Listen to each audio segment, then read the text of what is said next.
Try putting yourself in the shoes of a London teenager, picking through the bones of a bombed-out building in late 1952. The war ended 7 years ago, but London and the rest of the UK has yet to fully recover. You couldn't know it, but by the end of the week, an estimated 10,000 Londoners would be dead, including your own father. Victims of the dirty, gritty fog that was slowly suffocating the city. This was the Great Smog of London. It was the worst incident of air pollution in British history and led directly to the Clean Air Act 4 years later. Many feared the impact such measures would have on an economy still reeling from half a century of bloody warfare. Others still held firm in their belief that as smogs happened every year, it was nothing to worry about. 70 years later, the comparisons are clear. Welcome to the BPA's Portscast. I'm Richard Ballantyne, and today we'll be tackling the thorny issue of sustainability in the port sector. Joining me to discuss this is Rhona MacDonald, the BPA Sustainability Advisor, and Mark Simmonds, the Director of Policy and External Affairs here at the BPA. So, after that introduction, I guess the first place to start is on air quality in ports. And Mark, I know you've led a lot on the sort of government industry discussions around air quality strategies for major ports in England and about some of the other initiatives that all UK ports are looking at to improve air quality. So where are we at the moment, where do you see things going, Mark? We're in a bit of a quiet period at the moment, I think, possibly because of all the other distractions that government have got on at the moment. So we've not actually heard, in England at least, not much on air quality literally for quite a while, because there was a short extension on the deadlines that all the major ports had to provide their air quality strategies. We heard back from a lot of ports that they hadn't had any feedback on any of those. So it just seems to be stalled at the moment. We're not, but it's definitely not going away. I expect it will come roaring back later this year or next year once the government's finished concentrating on the pandemic and other things. So yeah, it's quiet. We'll see whether ports have done enough to stave off further action or regulation in England. I think they probably have for the time being. In Scotland and Wales, they're pushing on, not so much with port-specific regulation, but like wider city regulation. So Scotland's introducing low-emission zones in various places. So there's some stuff happening, but I feel like it's been suspiciously quiet from government for quite a long time, and I suspect we saw in the Transport Decarbonisation Plan. Shore power will be looked at. Government talking, finally sort of revealing its hand, saying they think it's a low regret option. So we'll see what they have up their sleeves quite soon, I think, in terms of how they're going to encourage more ports to provide shore power. And if encouragement doesn't work, then the big stick will come out. And yeah, I mean, it's interesting. Rhona, Mark's talked quite a lot about the sort of UK domestic agenda, but what's your view from perhaps the IMO about what might happen on a global level? It's obviously quite difficult to regulate that huge mass of UN states that are in the IMO, and obviously its focus is predominantly on shipping, but there is the interest of ports, of course, there. So what's the view internationally, perhaps? I think the big challenge at the IMO at the moment is, and what has emerged from MEPC 76, is the divide between developed and developing nations. I think the result from MEPC 76 was that the developing nations are still very concerned about the disproportionate negative impacts that could play out due to targets. So I think that narrative will continue into the following sessions. I think that's the position that they're at the moment, and they're looking to carry out lots of lessons learned exercises after the short and mid-long-term measures, or during the short and mid-long-term measures are being implemented. So that's the positions I know at the moment, but it's going to be an ongoing challenge. Would you agree, Rhona, they probably had a bit more success at the IMO in regulating on air quality with the sulfur cap than they have with greenhouse gas emissions?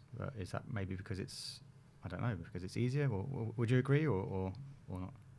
Yeah, I would say that, maybe from my view, that arguably yes, maybe the air quality is more manageable in terms of technology, but when you're looking at wider targets to decarbonise, that's a much larger problem, potentially. Yeah, although I suppose in typical IMO fashion, they left a gaping hole in the sulphur cap, which allowed people to do a loophole, I guess, would allow people to use scrubbers instead. And it seemed to be back and forth about whether scrubbers are worth it now, or in terms of costs, with fuel prices going all over the place. So, but I suppose I think it's generally been successful. I think it's the life. You look at it; it's the life of ships is quite an aging asset, isn't it? And it's quite difficult to predict what technologies, what solutions, what mitigation measures that ship owners and others will have to introduce. And ports are similar. They're assets that last for many, many years, so it can be quite expensive to change strategic plans and investment plans when you've set out on a particular route that was acceptable, say 10 years ago or a generation ago, etc. So it probably is a challenging one. So as well as air quality, what about that sort of impact of ships coming into communities, to cities, to towns, to ports, etc., on what they're doing at berth, and are they turning engines off, etc.? Are they polluting, those kind of things? And how do we could sort of move forward and manage this in a relatively rapid way that would meet policymakers' aspirations? Well, I think we're going to move ahead. Have to be moving ahead with government. I think that's pretty clear now, and I think the Transport Decarbonisation Plan talked about it's about decarbonisation, but there was a lot of stuff in there about emissions at berth more generally, and shore power. And what I suspect is where we'll end up in probably 2 or 3 years is something similar to either something similar to what they have in California regulating at berth emissions, or something similar to what they're introducing in the EU, and they're not that different, but some sort of requirement for ships, or most ships at berth, to lower their emissions. And we're already seeing some exciting things. I know some of the ferries, for example, are looking at in the channel are looking at investing in hybrid engines that charge batteries whilst they're on the voyage, and then they're effectively zero emission at berth. So there's some really exciting things going on there. We've got shore power at Southampton soon, in Orkney. I think the government has to find some money for shore power if they really want it to be rolled out much further than that. Otherwise, everyone's going to be lumped with huge extra costs. And then, of course, we've got at some point, I think the government is also talking about new emission controls areas on the for the western half of the UK. So at some point, we'll see that come back as well. Although what material effect that might have remains to be seen. Well, I'm delighted to say we've now got an international guest. We're very pleased to have Heidi Neilson, who is the Head of Environment at the Port of Oslo. And Heidi, welcome. And just briefly, do you want to tell us a little bit about Oslo's ambitions when it comes to sustainability? Thank you. Yes, I would love to. Here in Oslo, the capital city of Norway, our ambitions is the capital city has an ambition to be zero emission as soon as possible, and 95% reduction by 2030, which would be more or less in line to actually reach the Paris Agreement goals. For the port and the activities in the port area, there is a goal of 85% reduction by 2030. And that includes 7 nautical miles sailing in and out, and all the activities of the ships at berth, and all activity on the terminal, including transport in and out. So it's a high ambition, and also on the terminals, the city has postponed the goal of 95% reduction by 2025. So we're working hard to both on electricity to charge both vehicles and vessels, but also looking into the new maritime fuels. So that's the ambitions are high, but and the time span is short. So basically, the city is aiming to grow without increasing its emissions. Heidi, how is that controversial in Oslo or Norway? Because here that sounds like highly ambitious, and here that would get a lot of pushback, or there would be a lot of people saying it's not possible. So how do people? Is that controversial in Norway? It's not controversial actually, because the action plan and the climate strategy that the municipality has voted for has support on both in the sitting political parties, but also the opposition, except for one. So it's an agreement that this is what the capital city of Oslo and in Norway needs to do to reach the Paris goals. So it's not controversial, but of course there's discussion if it's really possible, and is it too fast, or how do you count the emissions? But I experience that we're past the discussions about the goals and the amount of CO2. We need to learn and do what has to be done to grow without increasing our emissions. And that's the bottom line. So we're not talking about a reduction as much anymore. We're aiming for zero emission solutions and testing them out as we speak. And so to meet zero emissions, what do you think will be the main drivers in reducing emissions overall? Would it be customer pressure, regulation, or costs? It has to be a combination of them all. But I think the main thing for getting the global actors involved is the discussion of the price of carbon. How much will a ton of CO2 cost if you want to emit it into the atmosphere? The market understands price, and the market makers understand what is possible when fossil fuels has a high price. They will start developing and also building markets for the renewable, both fuels, but also energy in the whole chain. But that only happens if the price is right. So that's where we need to start. And it has to be quite high, higher than today. Thanks. I suppose a high oil price wouldn't be bad for Norway either. No, that's true. Several of the political parties are saying we need to stop looking for oil and gas. We have to start shifting from fossil to renewables, and we can't wait.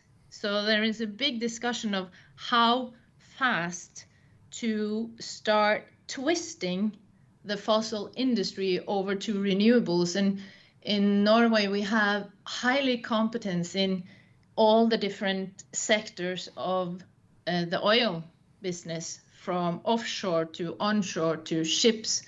And this, we need to use those heads and ideas and clever minds to work on renewables instead of continuing to use all those human resources into fossil. And many of the different companies are realizing this. So it's starting to shift, and there is a discussion. But Norway is not going to stop trading in oil and gas tomorrow, but there will, everyone, even the big political parties, are discussing how to phase down and build up the renewable industry. Because I know that at IMO's MEPC 76 that they're going to start, they mentioned there that they're going to start discussing the role of market-based measures. So I was just wondering what your thoughts are on that in reducing emissions. Well, all the numbers tell us how that's working, because our CO2 emissions in the world is going up year by year. So obviously the market is not in favor of renewables. And that means that it has to be a political decision. And it can't be on land-to-land basis. It has to be on a UN level or a global level, or at least an EU level. And I hear that there are discussions in the right directions. It will be difficult for the politicians to stand strong in that kind of reaction and that kind of decisions that need to be made, because it does affect us. It affects all of our lives. It affects all of our costs. But it will affect us even more if we don't change fast enough. So I think having both whip and carrot is necessary. So the regulations have to be there. The cost of carbon has to be global, and it has to in favor of renewable fuels, and also building out infrastructure for the renewables compared to fossil. But we've shown before that we can do this on a global level, and we should do this, and we don't have time to discuss it.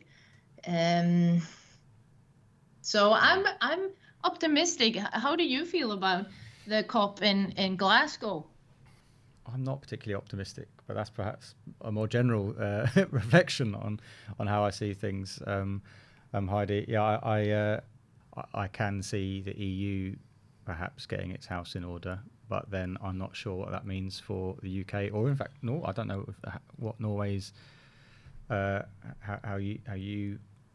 that affects you. I guess you probably comply with some of those things as well. I guess, Heidi, the sort of question is, do you think industry should be doing more in the absence of perhaps a kind of a joined up strategy across the globe? And there's a lot of reasons for that. I'm not blaming anyone particularly, but individual ports, is there a lot they can do, and how do they sort of amplify and share that best practice across the sector?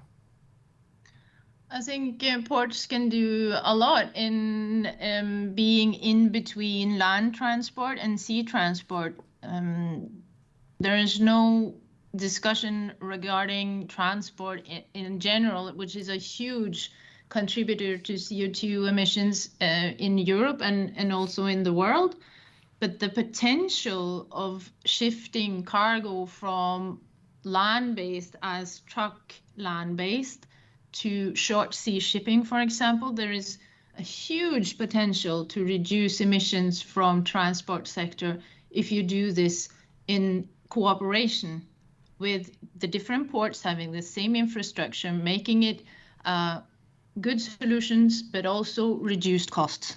So it has to be a combination, and I don't understand how when the EU looks at their transport sector, I don't understand why we don't see the potential. If you, instead of having 100 trucks delivering the same cargo from Rotterdam to Norway, and you put it on a ship instead, you can reduce more than 50%, maybe as much as 80% of the air emissions, but also the climate emissions from only that transport, because the ships are so energy efficient in the way that you can get a lot more on one ship than you can get on one truck.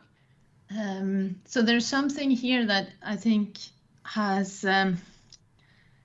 we haven't been able, the ports and the port actors have not been able to get this message through, because there is a lot that can be done by only using the actual equipment and ships that you have today. But at the same time, you need to do even more energy efficient, and it needs to be easy to use.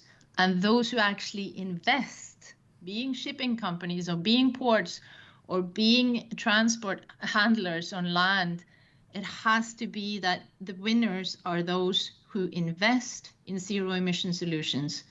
If those who invest now don't see that they're gaining in markets, don't see that they're saving money because those who are still in the fossil fuel era don't pay for what they are actually emitting, then you won't see the change.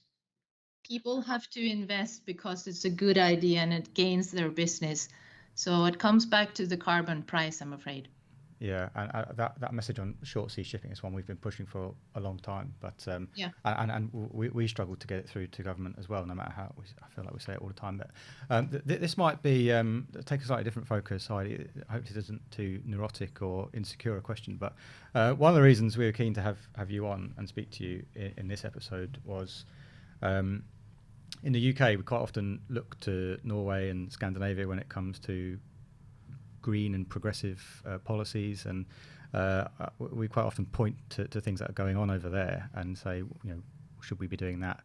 And so I was quite interested in how UK ports are seen from the outside. So do they have, or if maybe they're not at all. Maybe no one talks about it. But what is the perception of UK ports when it comes to sustainability? Are we out there in the lead with others, or are we towards the back, or are we sort of around the middle and about average, or is it different? I must say I have been to some of the UK ports, but I'm not very familiar with many of them. But my impression, from a point of view that I try to keep updated on what's happening on the port area in Europe, I find that the British ports are either they're on the fence waiting for somebody else to take the first step, or they are working in the quiet and doing their own things without telling anybody, or maybe they have found their cluster and are doing many things, but it's at least it's not reaching the channels that I use for updating myself on what types of technology or what kind of solutions are being available and being tried out, and where are the new vessels. I shouldn't have asked that question, Heidi. That's probably my job to keep you up to date with what's going on. We're just outing myself. Well, sorry, I didn't mean to criticize. No, I was only joking. Yeah, and so we've talked a lot about decarbonisation there, and rightly so, it's a challenging area. But where do you think port sustainability responsibilities end? I know there's lots of talk around plastic pollution, biodiversity, etc. So just wondering your thoughts on that. Start with yourself. Each and every port has to start with themselves. In all the activities that the Port Authority here in Oslo do, we're fossil free. Where we haven't got electrical vehicles, either it will be the large truck we have or the fully electric working boat, or it will be other kinds of equipment. We use biofuels at the moment, which we think is an interface between the possible new fuels or even better battery technology. So start with yourself, the inner circle, and then cooperate with the partners in the port that have same views. But of course, the real change here in Oslo came because we also cooperate with our municipality and the city. And the city politicians are very clear on where we're going. And so the port and the climate agency here in Oslo, we sat down, we looked at the data, we saw where the emissions were, we saw who contributed most. And then we could start the real hard discussions. How to reduce? What are you going to do? What kind of technology are you looking into? And then on top of that, the municipality or the city of Oslo decided to have an overall climate strategy with clear goals. And the next step was a procurement strategy. And this, I'm not sure, I've asked a few ports and also a few cities in Europe, and it seems that they have not catched this idea yet in Europe, and that surprises me. The procurement strategy is when the municipality or all the tax money that the city has, when they're building infrastructure, either it being road or rail or a new museum or a new school, all of that investment money, they put really rigid environmental demands on all the deliveries in the whole project, aiming and demanding zero emission building sites for all the construction, looking into having serious energy efficient goals on all the buildings that are new, but also the buildings that one renovate.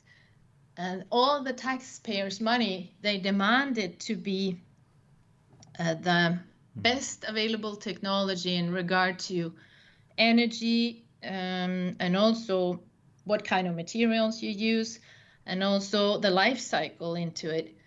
So many of the cities are investing heavily in infrastructure, and they're not putting any demands on how to construct, and not even on the result that you have afterwards. And if the environmental goals and demands regarding that isn't clear enough, you miss out on a lot of new development.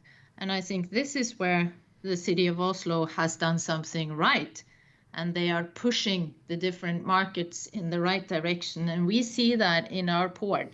Those who are investing most are those who are trying to deliver on the projects that the municipality is having in our building community, especially on all the construction that's going on in a city that's growing.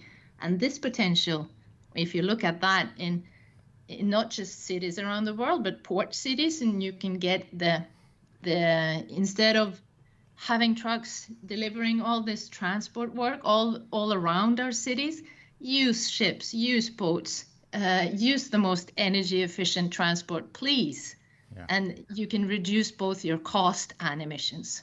Yeah, that's really interesting. And like I say, I think there is a lot to learn from how it's being done elsewhere. So we really appreciate your insight there, Heidi, and thank you for taking the time to speak to us and give us your views. We look forward to. I look forward to telling you a bit more about what UK ports do in the future. So that's giving you some more good news and hopefully collaborating more. I think there's definitely I've detected a lot more interest, particularly in the last couple of years, from UK ports to do that. Thanks. So, Mark, we talked a bit about some of the initiatives that the individual ports are doing, but what about as a sector? You know, can we be part of the solution? You know, ships, are they presumably collectively they can carry goods at a far more efficient way? How can we take advantage of that in the UK with all our network of ports? Yeah, I think as we heard from Heidi earlier, and it's quite nice to hear other countries saying it, because I feel like sometimes just shouting it into the ether, and so I'm glad it's not just us, and a bit of solidarity talking about how shipping is the most carbon efficient way to move freight by quite some distance, and we need policymakers to hear that more, as our members tell us regularly. You know, 90%, I think it's 90% of the UK population lives within 30 miles of the coast. We've got hundreds of ports, a good road network. We should be moving more stuff by sea. That there's some plenty of initiatives showing how it can be done. We see in Scotland initiatives of moving timber around the coast by sea, taking hundreds of lorries off the road. We should be making more of this, and I say we, it's literally us, isn't it? So, but I think the whole sector needs to shout more about it, and it's not something we've really been used to doing, and something we're going to have to quickly get better at as a sector is talking ourselves up a bit more and talking about the benefits of shipping. Yeah, I think it's a good point, and although it's industry's role to do it, I think ultimately it's a market-led function, isn't it, and an activity, and it is. We can't get away from the fact that it is usually more cost-effective to transport goods on our roads network, particularly, but also rail. But as Heidi was saying, if you make it more, if you make a carbon price what should be happening is that it should be cheaper to move it by ship, because you should be having to pay for those emissions essentially. I'm saying that I'll be moaning in a couple of years when the price of my bread goes up because of that carbon price. But if that's what needs to happen, if we want to reduce emissions, I suspect it probably won't be what happens. So perhaps we'll move on to something else and now look at things like coastal conservation, marine protection, and those areas, which ports are very supportive of, but sometimes there's a little bit of a natural clash in aspirations between the role of a port operator and developer who wants to generate economic activity and facilitate shipping movements and other maritime activities, against the very important ecological and environmental protection aspirations of nations. And of course we have these environmental designations around Europe and around British coastal areas. And Mark, I wonder if you've got any views on how Brexit might impact those policies. Do you think those are all set in stone, or do you think they might be under some review in the coming years? Not set in stone, I don't think, or less so than I would have thought, to be honest. I'd always thought that nothing really would change when it comes to regulation after Brexit.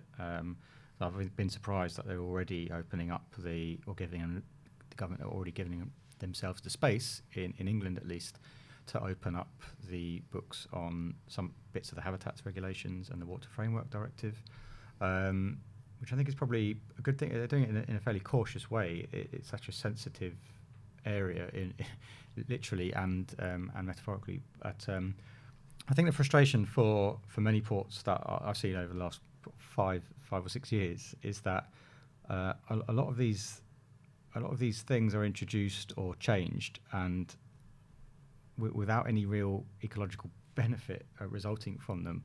It's the same with highly protected marine. You can't just designate.